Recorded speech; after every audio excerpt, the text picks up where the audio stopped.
बोलो गुरुदेव भगवान की जय। प्यारे कृष्ण कन्हैया लाल की जय। श्री भक्तमाल। आज है तीसरे अवतार की कथा, कच्छप अवतार की कथा। जब दुर्वासा जी के शाप से इंद्र सहित तीनों लोक श्री रहित हो गए, तब इंद्रादि ब्रह्मा जी की शरण में गए। ब्रह्मा जी सबको लेकर अजित भगवान के धाम को गए और उनकी स्तुति की। भगवान ने उनको यह युक्ति बताई कि दैत्य और दानवों के साथ संधि करके मिलजुल कर क्षीर सिंधु को मथने का उपाय करो। मंदराचल को मथानी और वासुकी नाग को नेति बनाओ। मंथन करने पर पहले कालकूट निकलेगा, उसका भय न करना, और फिर अनेक रत्न निकलेंगे, उनका लोभ न करना। अंत में अमृत निकलेगा, उसे मैं युक्ति से तुम लोगों को पिला दूंगा। देवताओं ने जाकर दैत्यराज बलि महाराज से संधि कर ली। अब देवता और दैत्य मंदराचल को उखाड़ कर ले चले, परंतु थक गए। तब भगवान प्रकट होकर उसे उठाकर गरुड़ पर रखकर सिंधु तट पर पहुँचे। वासुकी अमृत के लोभ से नेति बने। जब समुद्र मंथन होने लगा, तब बड़े बड़े देवता और असुरों के पकड़े रहने पर भी अपनी भार की अधिकता और नीचे कोई आधार न होने के कारण मंदराचल समुद्र में डूबने लगा। इस प्रकार अपना सब कराया मिट्टी में मिलते देखकर उन सबों का मन टूट गया। उस समय भगवान ने यह देखकर कि यह सब विघ्नराज गणेश जी की करतूत है, उन्होंने हंसकर कहा, सब कार्यों के प्रारंभ में गणेश जी की पूजा करनी चाहिए। सो तो हम लोगों ने बिल्कुल भी भुला दिया। बिना उनकी पूजा के कार्य सिद्ध होता नहीं दिखता। अब उन्हीं की पूजा करनी चाहिए। लीलामय भगवान की लीला है, वे स्वयं सर्वसमर्थ हैं, परंतु कार्यारंभ में गणेश जी की अग्र पूजा की मर्यादा जो बांध रखी है, उसका पालन करने के लिए जब देवताओं और दैत्यों को यह परामर्श दिया, तो सभी लोग उधर श्री गणेश जी की पूजा में लगे। इधर भगवान ने तुरंत अत्यंत विशाल एवं विचित्र कच्छप का रूप धारण कर समुद्र में प्रवेश करके अपनी 1,00,000 योजन वाली पीठ पर मंदराचल को ऊपर उठा लिया। तब देवता और दैत्य फिर बड़े वेग से समुद्र को मथने लगे। भगवान कच्छप रूप से मंदराचल को धारण किए हुए थे, विष्णु रूप से देवताओं के साथ साथ रहे थे, एक तीसरा रूप भी धारण करके मंदराचल को अपने हाथों से दबाए हुए थे कि कहीं उछल न जाए। मथते मथते बहुत देर हो गई, परंतु अमृत ना निकला। अब भगवान ने सहस्त्रबाहु होकर स्वयं ही दोनों ओर से मंथन आरंभ किया। उस समय भगवान की बड़ी विलक्षण शोभा थी। ब्रह्मा, शिव, सनकादि जय जयकार कर रहे थे और आकाश मंडल से पुष्पों की वर्षा कर रहे थे। उन लोगों की ध्वनि में ध्वनि मिलाकर समुद्र भी भगवान की जय जयकार कर रहा था। समुद्र से सर्वप्रथम हलाहल कालकूट विष प्रकट हुआ, उससे त्रैलोक्य जलने लगा, तो उसे देवाधिदेव महादेव ने ग्रहण किया। फिर और भी रत्न निकले, उनमें से कामधेनु को ऋषियों ने स्वीकार किया। उच्चैः श्रवा नामक अति सुंदर बलिष्ठ अश्व को दैत्यों ने लिया। बाद में ऐरावत नाम का महान हाथी निकला, वह देवताओं की राजा इंद्र को मिला। कौस्तुभ मणि के प्रति सभी लालायित थे, उसे भगवान ने अपने कंठ में धारण कर लिया। कल्पवृक्ष बिना किसी की अपेक्षा किए स्वर्ग में चला गया। अप्सराएं भी स्वेच्छा से स्वर्ग को ही प्रस्थान कर गईं।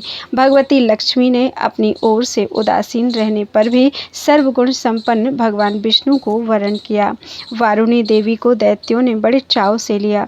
धनुष तो किसी से उठा ही नहीं, तब भगवान विष्णु ने उसे धारण किया। चंद्रमा को अनंत आकाश विचरने के लिए दिया गया। दिव्य शंख को भगवान ने स्वीकार किया। अंत में अमृत कलश हाथ में लिए हुए प्रकट हुए धन्वंतरी जी महाराज। दैत्यों ने उनसे अमृत कलश छीन लिया। देवता उदास हो गए। तब भगवान ने मोहिनी स्वरूप धारण कर दैत्यों को व्यामोहित कर अमृत कलश उनसे लेकर अमृत देवताओं को पिला दिया। देवताओं की पंक्ति में सूर्य और चंद्रमा के बीच में एक राहु नामक दैत्य वेश बदलकर आ बैठा था। उसे अमृत पिलाया ही जा रहा था कि चंद्रमा और सूर्य ने बतला दिया, और तुरंत ही भगवान ने चक्र से उसका सिर धड़ से अलग कर दिया।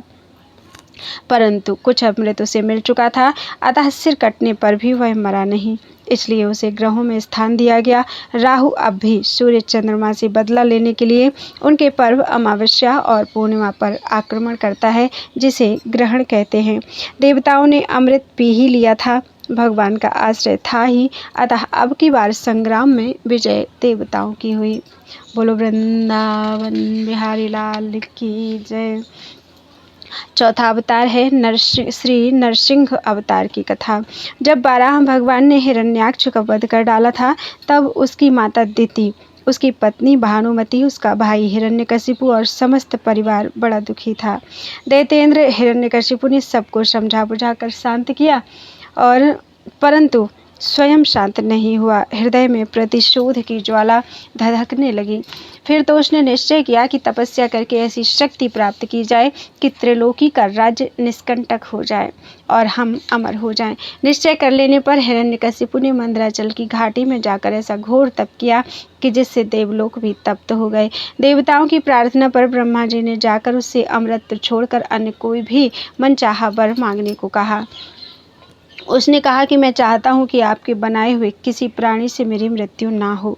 भीतर बाहर, दिन में रात में आपके बनाए हुए प्राणियों के अतिरिक्त और भी किसी जीव से, अष्ट शस्त्र से, पृथ्वी या आकाश में कहीं भी मेरी मृत्यु ना हो।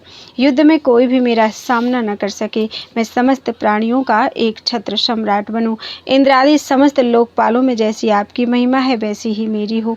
तपस्वियों और योगियों, योगेश्वरों को जो अक्षय ऐश्वर्य प्राप्त है, वही मुझे भी दीजिए।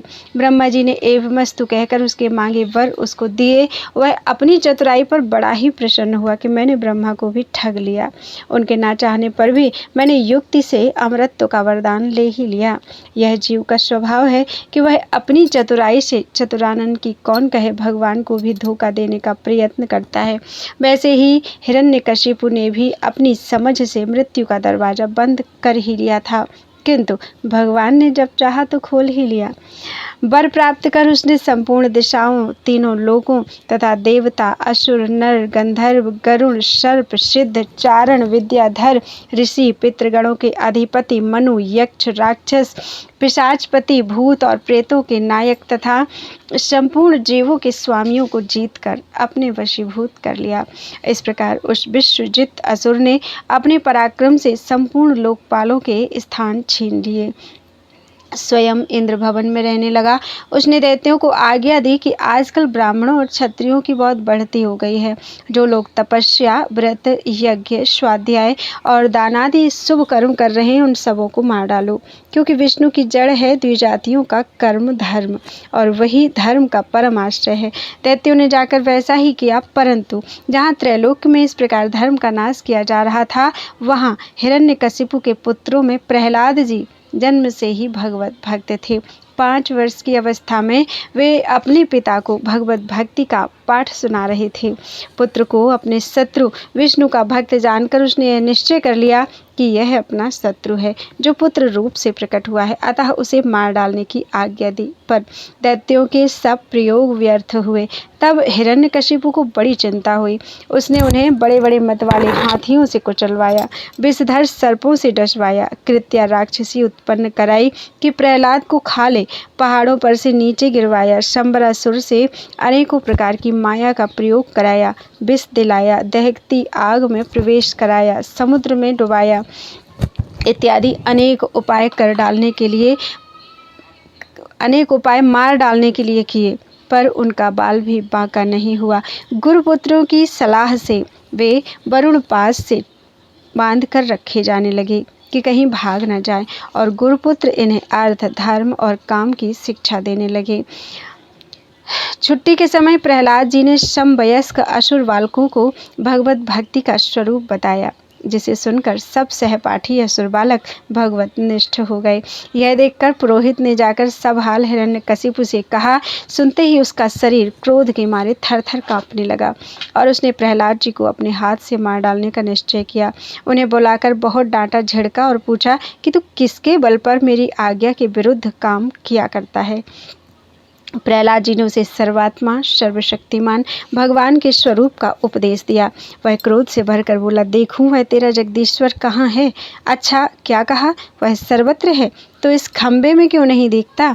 अच्छा, तुझे इस खंबे में भी दिखता है, तो मैं अभी तेरा सिर अलग करता हूँ, देखता हूँ तेरा वह हरि तेरी कैसे रक्षा करता है। वे मेरे सामने आए तो सही।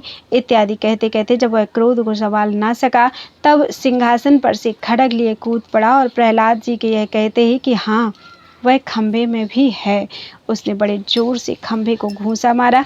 उसी समय खंबे से बड़ा भारी शब्द हुआ।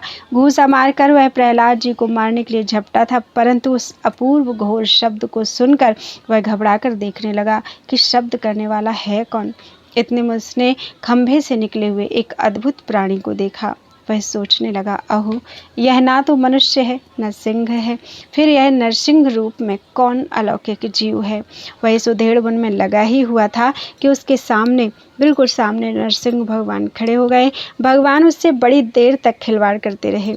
अंत में संध्या समय उन्होंने बड़े उच्च स्वर से प्रचंड भयंकर अट्टहास किया, जिससे उसकी आंखें बंद हो गईं।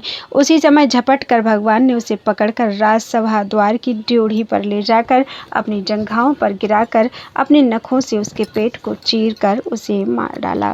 बोलो वृंदावन बिहारी लाल की जय। नरसिंह भगवान की जय। त्वदीयं वस्तु गोविंदम तुभ्यमेव समर्पयेत्।